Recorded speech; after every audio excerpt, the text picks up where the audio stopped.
Kumusta mga kaboxing? This is Boy Kalawang TV. So kahapon nga po mga idol, bumisita si pambansang kamao Manny Pacquiao sa bansang Dubai, UAE, kung saan siya nga po yung itinilagang presidente ng AIBA o International Boxing Association sa isinagawang boxing event kahapon sa bansang Dubai, UAE, kung saan napalaban pa po dyan yung isa pa nating pambatong Pinoy na boksingero sa lightweight division na si Dave Peñalosa.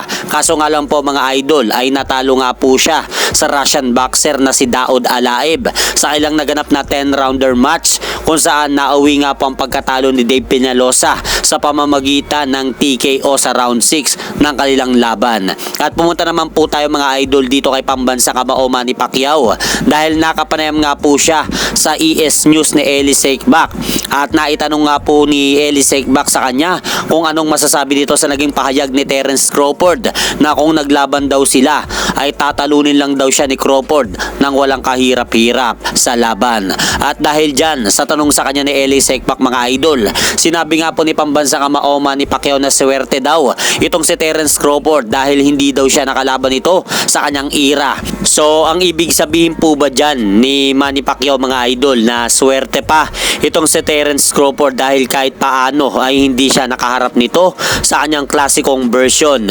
Dahil kung nagkataon, siguro mga idol ay wala ng Terence Crawford ngayong era sa sport ng boxing.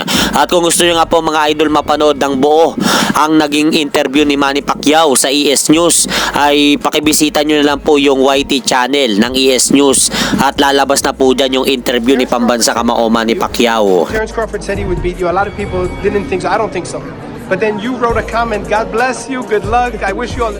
And everybody loved your response more than his comments. Why did you say that? Somebody else would have been, no, I would beat you. Well, it just happened. I think he's lucky that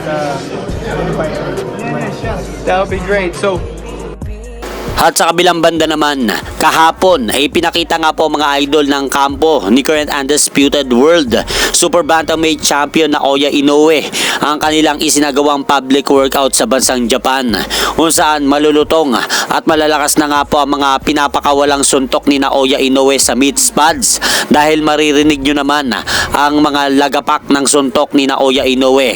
At kapansin-pansin pa dyan mga idol sa naging public workout ni Naoya Inoue sa bansang Japan, makikita po natin yung ilang ulit nitong sinasanay yung kanyang kanang napakalakas na straight. Kaya siguro mga idol, yan po yung suntok na ipananapos ni Naoya Inoue kay Alan David Picasso sa kanilang darating na laban sa December 27 sa Riyadh, Saudi Arabia. Sa ngayon mga idol, yan lang po muna yung mga kaganapan sa mundo ng boxing. At hanggang dito na lang po muna ang aking update sa mga kaganapan sa mundo ng boxing. At syempre mga idol, huwag nyo rin pong kalimutan, pakisuportahan nyo naman po muna ang ating munting channel. Maraming salamat po.